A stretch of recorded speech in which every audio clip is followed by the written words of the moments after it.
Welcome to Inspire Me with Jay, a podcast discussing meditation, the near-death experience, spiritually inspirational and transformative experiences.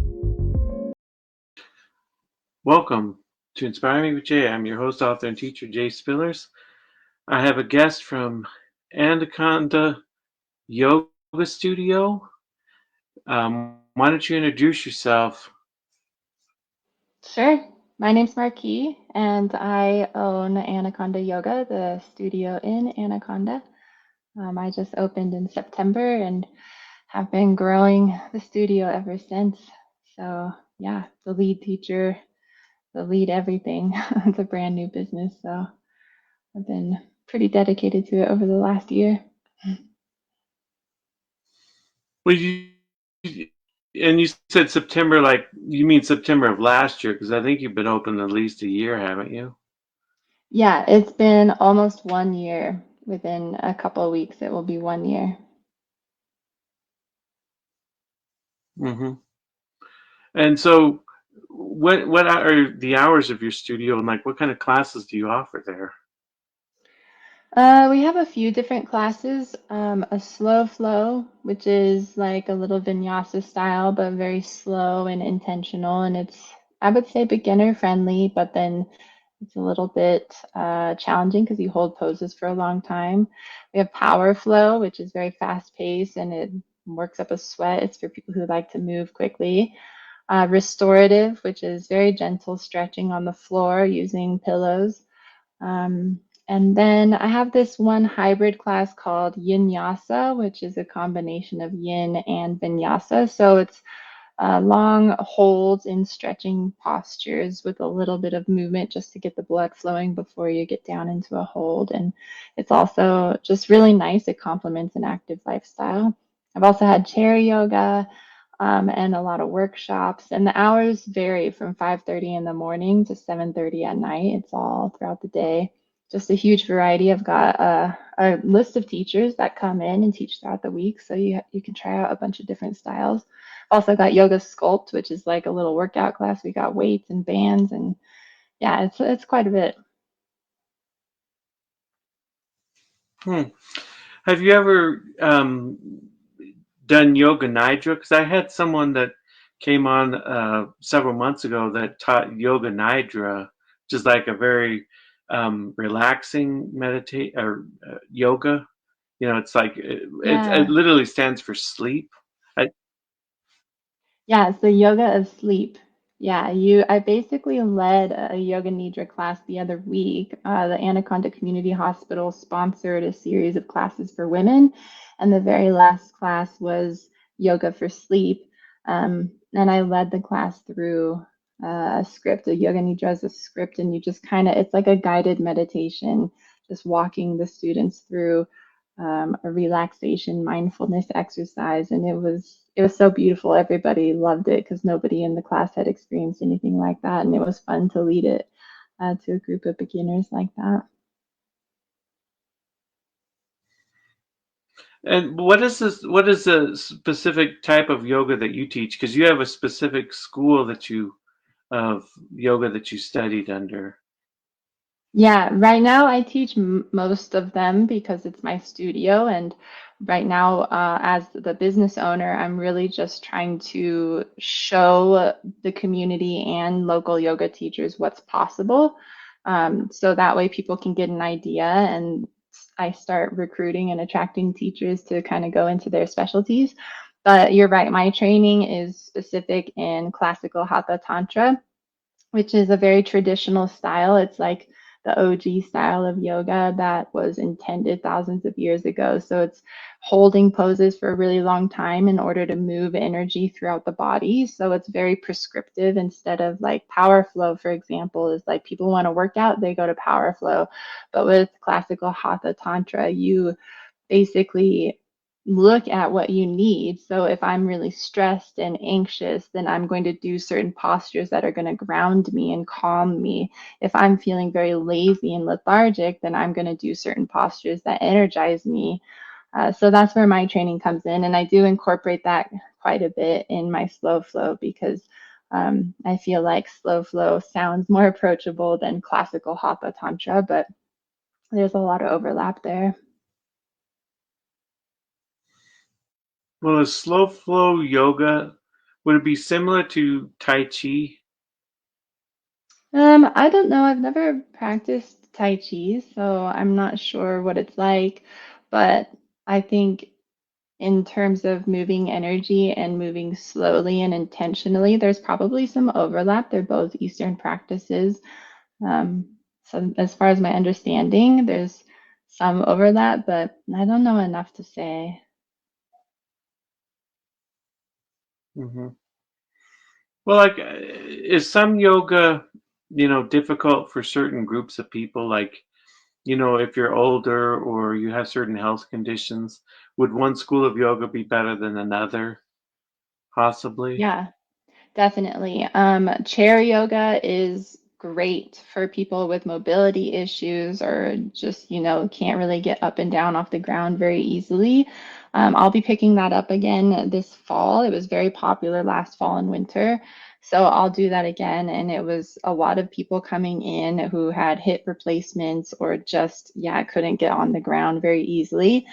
So I would recommend that. And then also, I think slow flow could be really approachable because there are a lot of standing postures and it's very slow. And the way that I teach is I really guide people through their body rather than just saying a pose, because not everyone knows the pose. So I'll say, like, move your right hand this way and turn your gaze over your right shoulder. Or, like I'll use body parts to give cues and do it very slowly. And it's very breath based. So I don't move from pose to pose. I get to a posture and then instruct on breathing in that posture. So I would say if you are a beginner or you have difficulties moving, slow flow would probably be the best.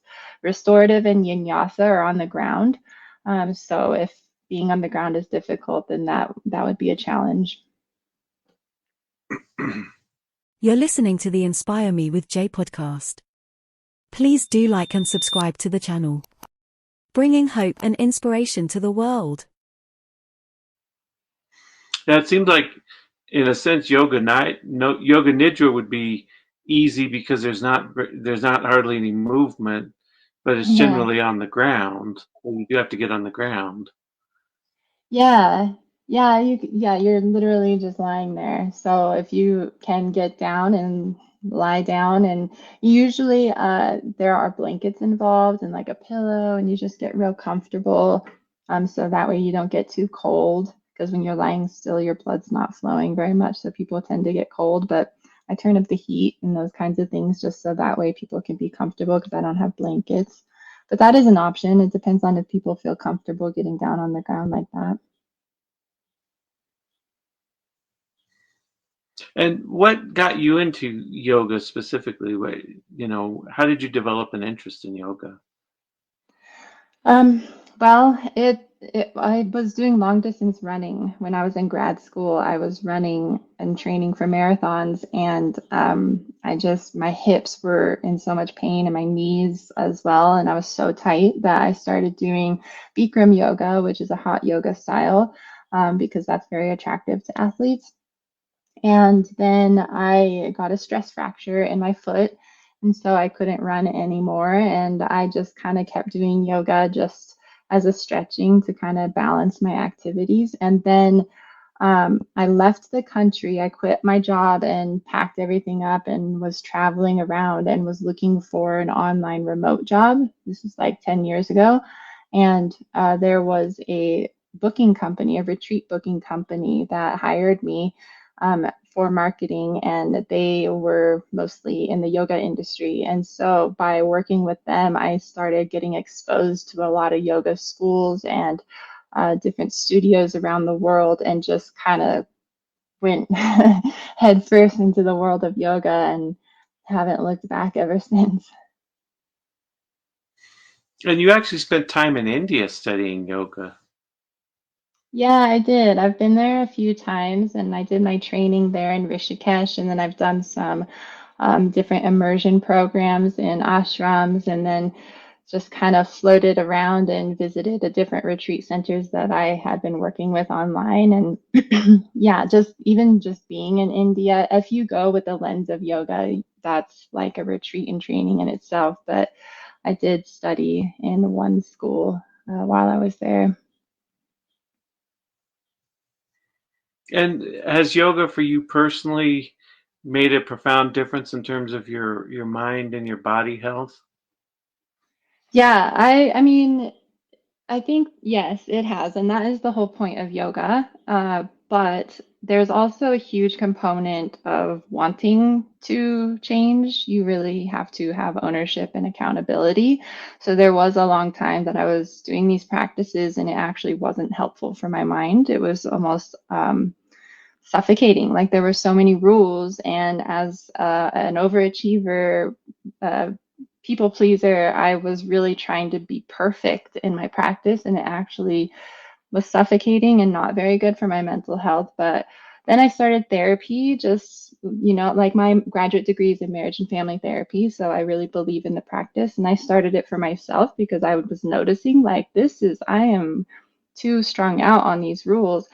And that combination of learning how to just kind of go with the flow and love myself combined with the yoga practices, then I was able to find a way where it's now very supportive to my mental health. But it's a huge component is just wanting to improve your mental health, not just doing it in hopes of changing your mental health.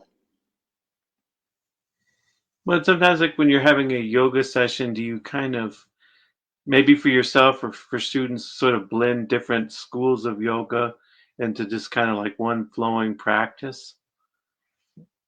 Yeah, it definitely. When I first opened the studio, I was pretty set on being strictly Hatha Tantra because I believed in it and there was nothing like it in the area or even the US is really more about hot yoga, which is so modern and actually not recommended by yoga people in India. They actually don't promote that.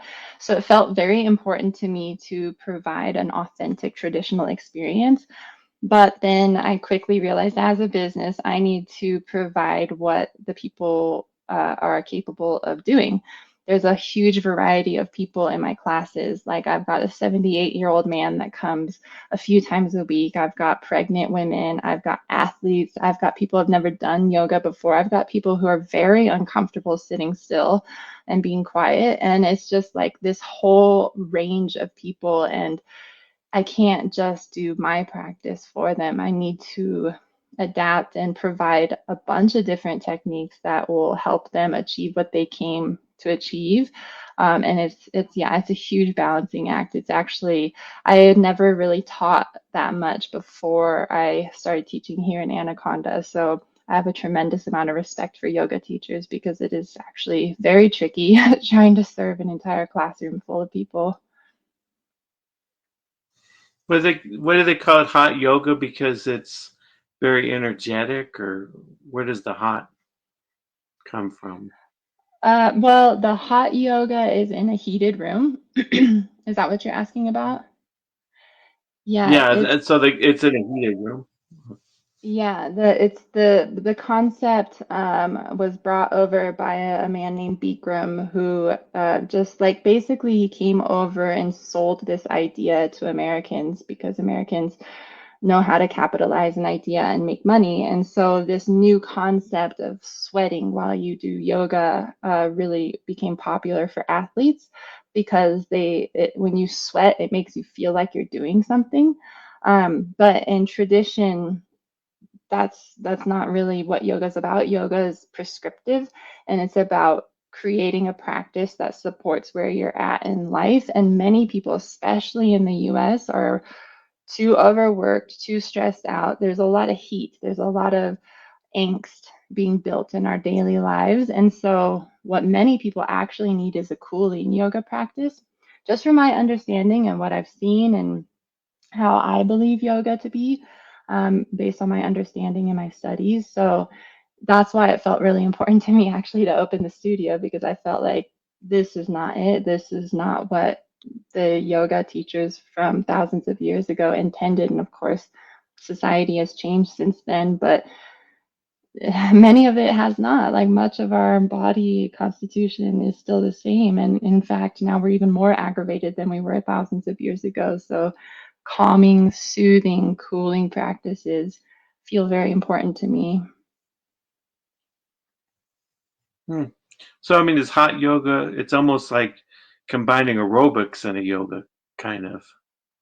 Yeah, yeah. I mean, the tradition, like the way that Bikram set it up is he came from a hatha perspective. So hatha yoga will hold postures for anywhere from 60 to 90 seconds at a time, and then have a rest phase, which is very similar to original hatha yoga. So there is that component. It's not like, you're jumping up and down and doing a workout, but I think the heated part is just like an additional thing to make it sound exciting.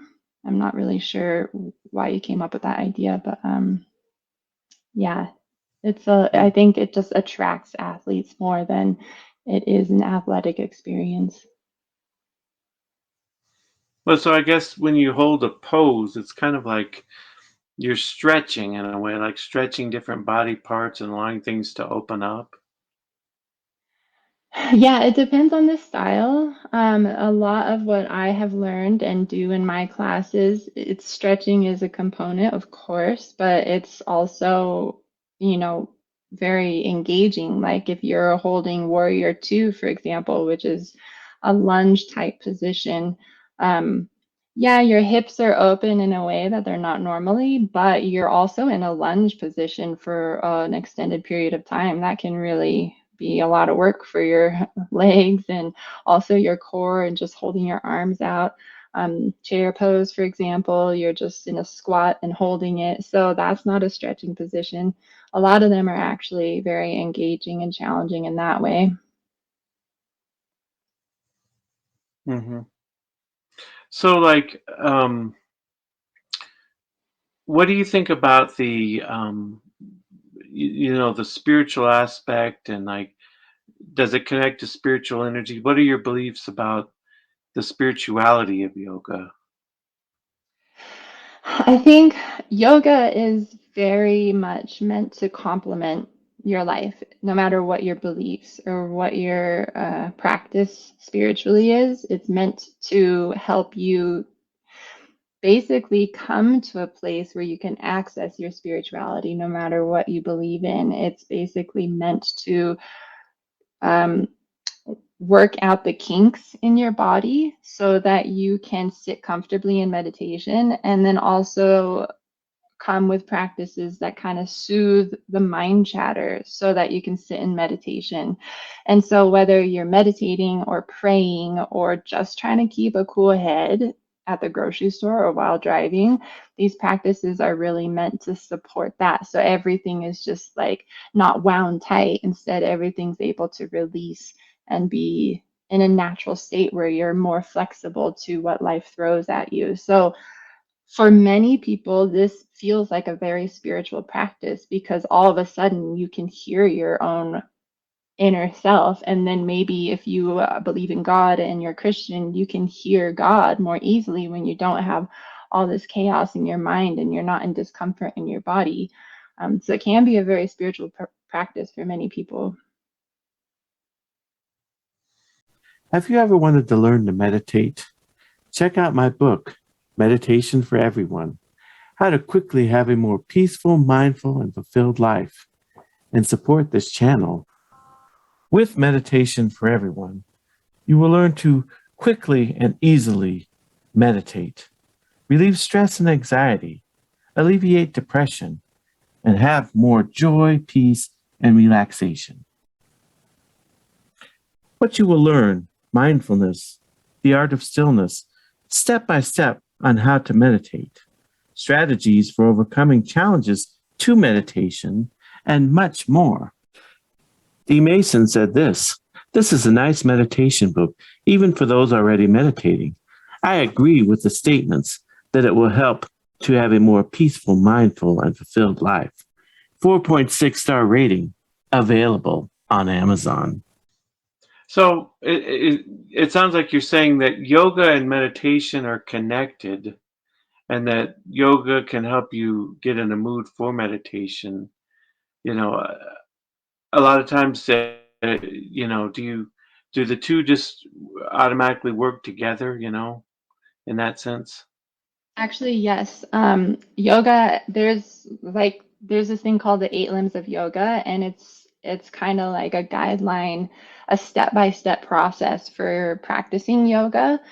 And the eight limbs all work up towards meditation. So everything that you do in yoga is meant to make meditating easier. So before you sit in meditation for however long, first have good daily practices, take a shower, get good sleep, treat others well so you're not having a guilty conscience, and then move your body in asana, which are the postures, so that way you don't have a sore neck, so that way your hips are open so you can sit comfortably. And then it's like every single part of yoga, the purpose is so you can sit comfortably in meditation for extended periods of time. So they do go hand in hand. And actually they're quite equal in yoga as a whole. The postures that as we know them is 1/8 of a yoga practice, actually, and meditation is also 1/8 of a yoga practice. Hmm. Yeah, because it's like when I first learned about yoga nidra, it was like, wow, this is pretty much very similar to meditation directly, and Hmm. how it operates. Yeah, it's a mindfulness practice. There are many different ways to meditate, and mindfulness is really just bringing awareness to the present moment, and maybe that's body part by body part or sensation by sensation. It really depends on what you like and what works for your own preference. But yeah, it's a type of meditation. Hmm. Well, yeah, usually like meditation doesn't really have a lot of movement, but Mhm. a lot of people have started to do things like walking meditations, to kind of be mindful as they walk around. So, it's kind of Mhm. like you got yoga nidra, which is, a stillness, in yoga, and then you've got walking meditations, which has some movement. It's kind of like there's kind of crisscrossing in some respects.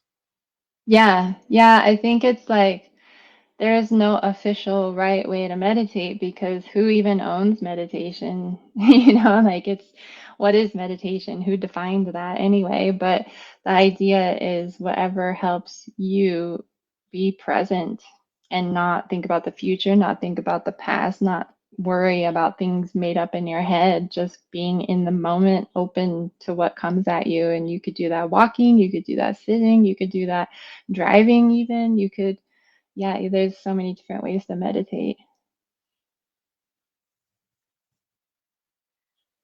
So, in terms of like the science of yoga, because there's a lot of science I've seen recently about meditation and the different benefits it has for mind and body.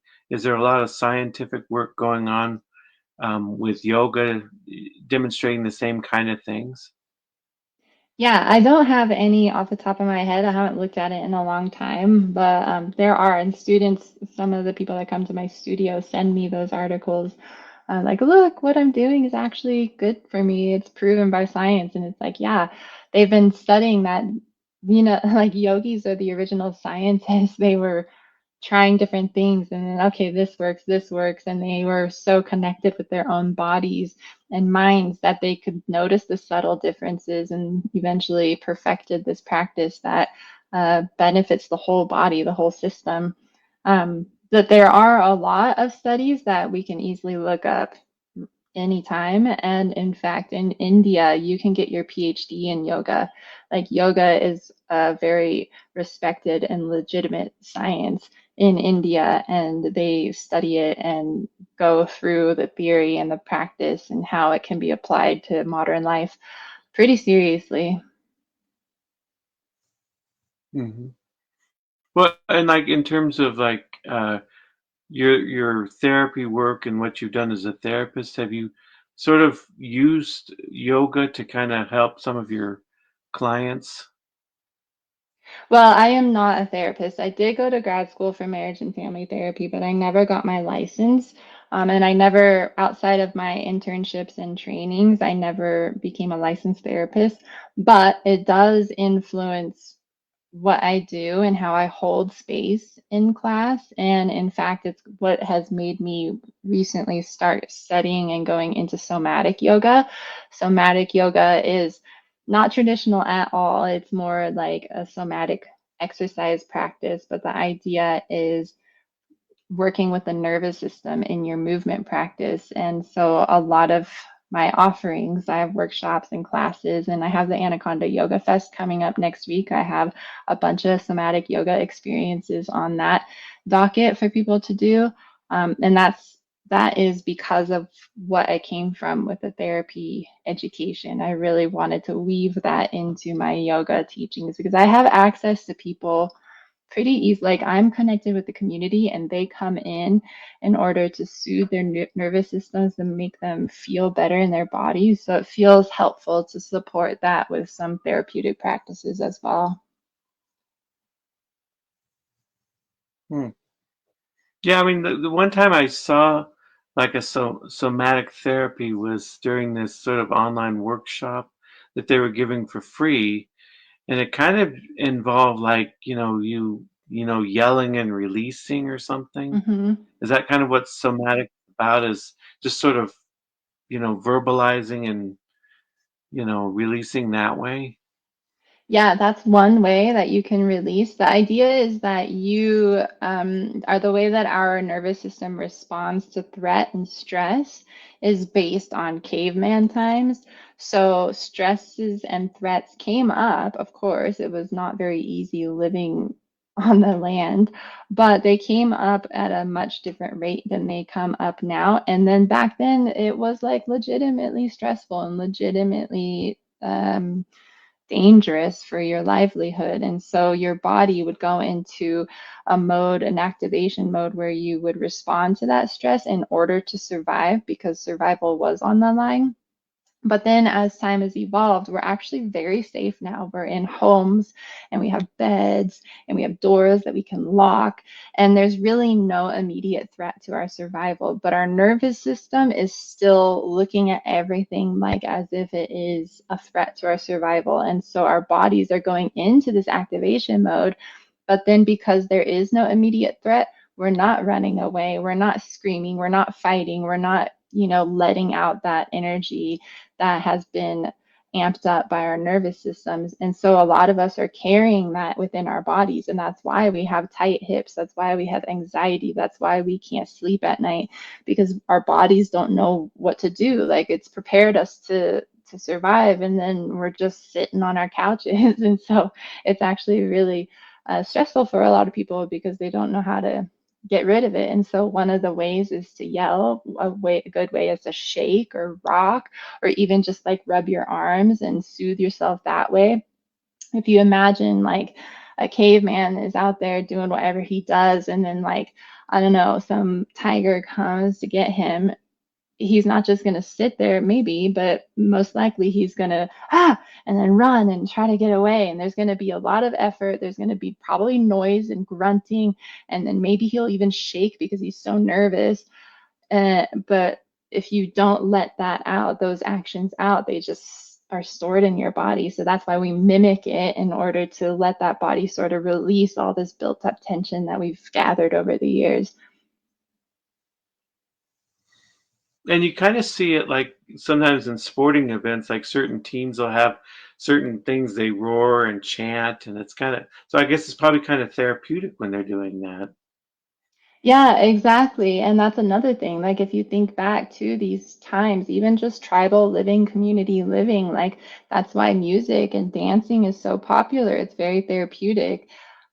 There were a lot of ceremonies that used to take place and have evolved into different types of ceremonies now, but just movement and storytelling and singing and chanting, these are all very therapeutic practices. Like, for instance, if a tribe went and got a big mammoth or whatever so they could feed the tribe, they would probably have a big ceremony to celebrate it. because that would be really good for the tribe. And they had to exert a lot of energy, and it was probably a lot of focus to go and figure out how to get it and then bring it back. And then they release all of that focus and energy in some kind of dancing or chanting ceremony. And so that's why dancing and chanting and sounds can be very therapeutic, and why clubs are so popular for dancing in cities. Like after a stressful week, people just go and release all that energy. It's it's evolved and changed and looks very different today, but the same concepts are still very true. Well, I've seen things like the native people of New Zealand. I think they're the Maori or something. They have Hmm. very elaborate chants and moves. If you've ever seen them. It's true. Yeah, exactly. Like a lot of native tribes are still very much connected to that, and it's evolved over the all the time that humans have existed.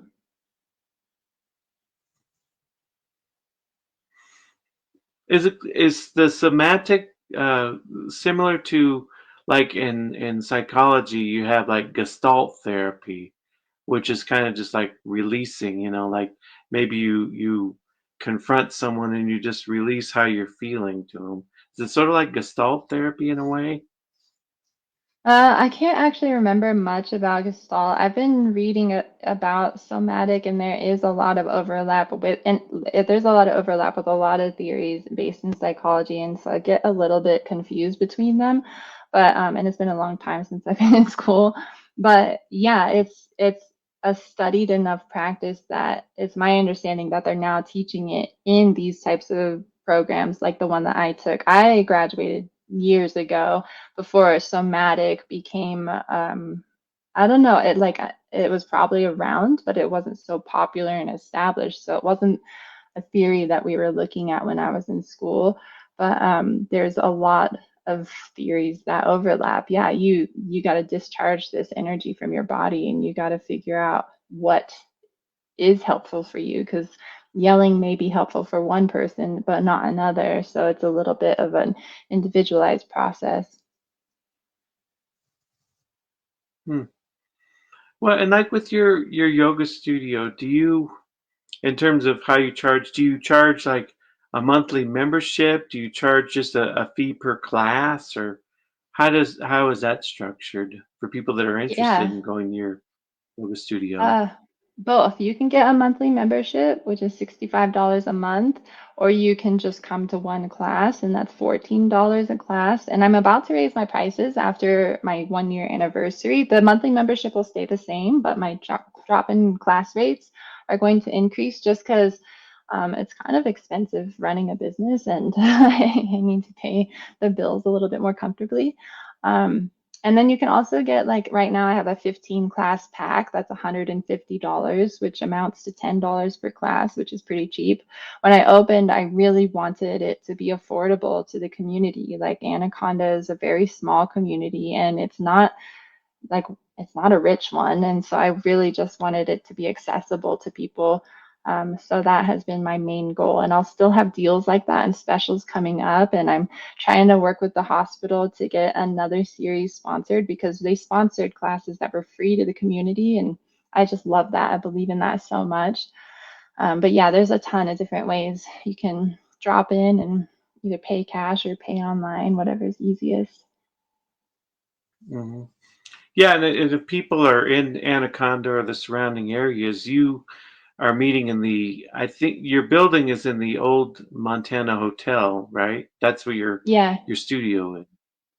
Yeah, it's right next to the post office, and I just redid the outside space next to the entrance. So there's a really beautiful patio with a mural there. It's a really bright, colorful mural, and it has my sign on it. So it's pretty easy to find. But yeah, I'm lucky to be in the old Montana building. It's so historic and important to Anaconda, and it just feels really nice to be able to be a part of it that way. Hmm. So, like, where can people reach you? Because you obviously have Anaconda Yoga Studio on Facebook. Are there other ways that they can reach you? Other different social media outlets and whatnot, email, whatever?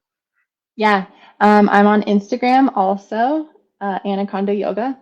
And then TikTok as well. I'm not very active on TikTok, but I am there and I post a lot more fun stuff on there. Whereas Instagram is like very much informing people about what's coming up. TikTok's a little bit more about the plants at the studio and just fun things like that. And then also my website, anacondayoga.com. Super easy. Hmm. So, is there like one final word you'd like to leave the audience with before we close out today?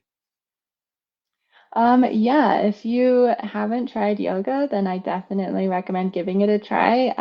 I also, a good portion of my classes, I stream live online. So if you wanted to join a class from home and you weren't really sure if you were wanting to come into the studio and be in front of other people while you try it out for the first time, then you can stream from home.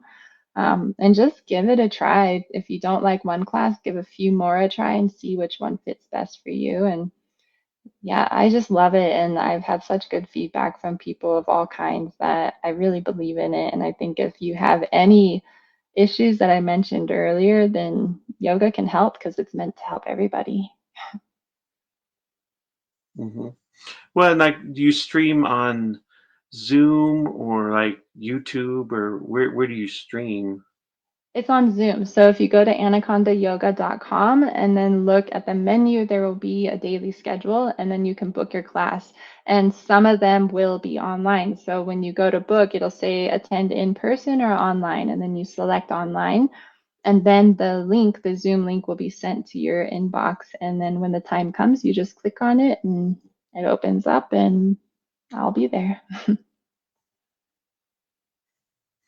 Yeah, well, thanks for coming on today. It was a pleasure to have you. Yeah, thanks for asking. I really appreciate it. This is fun. I love talking about yoga. So thanks for such thoughtful questions. Let's see.